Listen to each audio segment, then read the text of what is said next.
जगाचा संपूर्ण नकाशा जेव्हा कोणालाच माहित नव्हता अशा 16व्या शतकातली ही गोष्ट आहे। नेदरलँड्समध्ये डच ईस्ट इंडिया कंपनी नावाची एक कंपनी होती। ही एक व्यापारी कंपनी होती। सोने, चांदी, मसाले, रेशीम या वस्तूंचा ही कंपनी जगभर व्यापार करायची। अगदी सुरुवातीला सांगितलं तसं जगाचा संपूर्ण नकाशा तेव्हा कोणालाच माहित नव्हता। तेव्हा ही कंपनी आपली जहाजे मोठमोठ्या समुद्र प्रवासासाठी पाठवायची। या प्रवासामध्ये जहाजे नवीन प्रवेश शोधत राहायची, पण हे लांबचे प्रवास करणं स्वस्त अर्थातच नव्हतं। यासाठी खूप मोठा खर्च यायचा। त्यामुळे या कंपनीनं काही लोकांकडे जाऊन आपल्या प्रवासासाठी फंडिंग मागायला सुरुवात केली। त्या बदल्यामध्ये ते लोकांना जहाजाच्या नफ्यामधला हिस्सा देऊ लागले। यामुळे काय झालं तर जहाजांना आपल्या मोहिमेसाठी मुबलक पैसे मिळाले। त्यातून त्यांनी आणखी मोठमोठ्या मोहिमा राबवल्या। यातून कंपनीचा नफा वाढला आणि गुंतवणूकदारांना सुद्धा चांगला फायदा मिळाला। कंपनीनं फंडिंग वाढवण्यासाठी ठिकठिकाणी जाऊन लोकांना कंपनीचे शेअर्स विकले। अशा प्रकारे जगातील सगळ्यात पहिल्या शेअर मार्केटचा जन्म झाला होता। तिथून पुढे अनेक प्रकारचे व्यवसाय करणाऱ्या कंपन्या लोकांकडनं फंडिंग घेऊ लागल्या। इच्छुक गुंतवणूकदार कंपन्यांमध्ये आपले पैसे गुंतवू लागले। आजचे स्टॉक मार्केट याच प्रक्रियेवर आधारित आहे, फक्त त्यामधला किचकटपणा जो आहे तो आता वाढलाय। हे किचकट स्टॉक मार्केट आम्ही पैसा पाणीवर सोप्या मराठीमध्ये समजावून सांगतो, त्यामुळे लगेच आमच्या चॅनेलला सबस्क्राईब करा। या व्हिडिओमध्ये स्टॉक मार्केट नक्की काम कसं करतं हे सोप्या भाषेमध्ये मी सांगणार आहे, असं की ज्याला स्टॉक मार्केट काय आहे हे माहित सुद्धा नाही त्याला सुद्धा समजेल। चला तर मग आपल्या मूळ मुद्द्यावर परत येऊया। शेअर मार्केटला स्टॉक मार्केट किंवा इक्विटी मार्केट असं सुद्धा म्हटलं जातं, त्यामुळं या शब्दांमध्ये गोंधळून जाऊ नका। स्टॉक मार्केटवर अनेक पुस्तकं लिहिली गेलेली आहेत,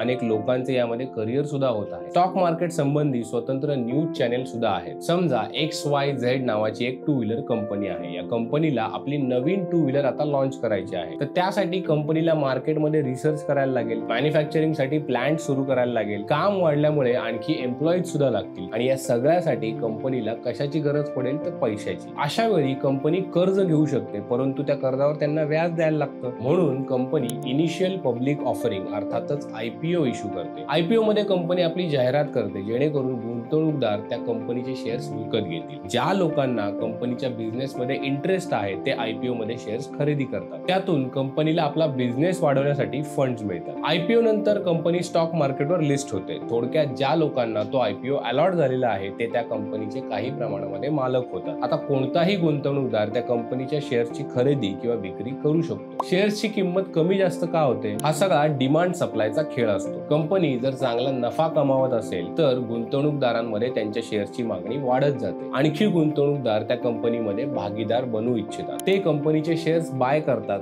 जशी स्टॉकची मागणी वाढते तशी त्याची किंमत वाढते। त्यामुळे ज्या गुंतवणूकदारांनी कमी किमतीवर शेअर्स खरेदी केले आहेत त्यांना फायदा होतो। शेअर्सची प्राइस वाढल्यामुळे कंपनीची मार्केट व्हॅल्यू सुद्धा वाढते। याला आपण मार्केट कॅपिटलायझेशन असं म्हणतो। समजा कंपनीचे मार्केटमध्ये 1000 शेअर्स आहेत आणि प्रत्येक शेअरची किंमत 50 रुपये आहे, तर त्या कंपनीचे मार्केट कॅपिटलायझेशन 50 गुणिले 1000 बरोबर 50,000 रुपये इतके होते। साहजिकच प्राइस जर वाढली तर मार्केट कॅपिटलायझेशन सुद्धा वाढत जातं, परंतु याच्या उलट सुद्धा होऊ शकतं। जर कंपनी आपला बिझनेस योग्य पद्धतीने चालवत नसेल, कंपनीला तोटा होत असेल, तर गुंतवणूकदार त्या कंपनीमध्ये गुंतवणूक करतील का? अशा वेळी ज्यांनी शेअर्स घेऊन त्याच्यामध्ये गुंतवणूक केली आहे ते लोक घाबरतात। शेअर्सची प्राइस कमी होईल या भीतीने ते आपले शेअर्स विकू लागतात। त्यामुळे मार्केटमध्ये त्या शेअर्सची मागणी कमी होते, बायर्सची संख्या कमी होते आणि सेलर्सची संख्या वाढते। मागणी कमी झाल्यामुळे त्या शेअर्सची प्राइस कमी होऊ लागते। अशा वेळी जे गुंतवणूकदार आपले शेअर्स विकत नाहीत त्यांचे मोठे नुकसान होते। शेअर्सची प्राइस पुन्हा जर वाढू लागली तर मात्र नुकसान कमी होत जाते। डिमांड आणि सप्लाय हे कमी जास्त होत राहतात। यामागे कारणे काय असतात तर यामागे अनेक फॅक्टर्स असतात जे कंपनीच्या बिझनेसवर परिणाम करतात। कच्च्या मालाच्या किमतीमधले चढ उतार असतात किंवा मार्केटमध्ये येणारी नवीन टेक्नॉलॉजी असते, वाढती मजुरी, या सगळ्या गोष्टींचा त्यामध्ये समावेश होतो। याशिवाय कंपनीच्या मॅनेजमेंटमध्ये होणारे बदल, काही अफवा किंवा सरकारची बदलती धोरणे हे फॅक्टर सुद्धा कंपनीच्या भविष्यावर परिणाम करत असतात। या सगळ्या गोष्टींवर गुंतवणूकदार लक्ष ठेवून असतात। सकारात्मक बदल घडले तर कंपनीच्या शेअर्सची किंमत वाढते, बदल नकारात्मक असतील तर प्राइस कमी होते। लोकांचा मार्केटवरील विश्वास कसा आहे यावर आर्थिक परिस्थितीचा अंदाज येतो। लोकांच्या मार्केटमधल्या ज्या क्रिया आहेत त्या आर्थिक भरभराटीपासून त्या आर्थिक मंदीच्या परिस्थितीला आकार देत असतात। मार्केटमध्ये कधी काय घडेल याचा कोणालाच अंदाज नसतो, त्यामुळं अनेक गुंतवणूकदार लॉंग टर्म गुंतवणुकीवर विश्वास ठेवतात। अमेरिकन अर्थतज्ञ पॉल सॅम्युएल्सन यांचा याबद्दलचा एक प्रसिद्ध असा कोट आहे, investing should be more like watching paint dry और watching grass grow. If you want to have excitement take $800 and go to Las Vegas. गुंतवणूक ही गवत वाढताना त्याकडे त्याकडे पाहत बसण्यासारखी गोष्ट आहे किंवा रंग सुकताना त्याकडे पाहत बसण्यासारखी गोष्ट आहे. तुम्हाला यामध्ये जर बोरिंग वाटत असेल तर खिशात पैसे घ्या आणि शहरामध्ये फिरायला जा असं ते सांगतात. थोडक्यात सांगायचं झालं तर गुंतवणूकदाराने संयमी असलं पाहिजे. पूर्वीसारखं शेअर मार्केट हे लिमिटेड लोकांसाठी राहिलेलं नाहीये. इंटरनेटचा जन्म झाल्यापासून सामान्यांच्या सुद्धा आवाक्यामध्ये भरपूर पॉवर आलेली आहे. सामान्यांच्या आवाक्यामध्ये शेअर मार्केट आलेलं आहे. इंटरनेटचा वापर करून कोणीही मार्केट मधल्या प्रक्रिया शिकू शकते. स्वतः शिकून ते इतरांना शिकवू शकतात. तुम्ही सुद्धा हा व्हिडिओ शेअर करून इतरांना नक्कीच मदत करू शकता. शेअर मार्केटच्या अगदी छोट्या छोट्या टर्म्स ज्या आहेत त्या आम्ही तुम्हाला सोप्या शब्दामध्ये समजावून सांगू शकतो. परंतु तुम्हाला अशा विषयांवर जर व्हिडिओ हवे असतील तर कमेंट मध्ये येस असं लिहा. आम्ही 100% त्यावर व्हिडिओ बनवण्याचा प्रयत्न करू. सध्यासाठी इथे थांबूयात. पाहत राहा पैसा.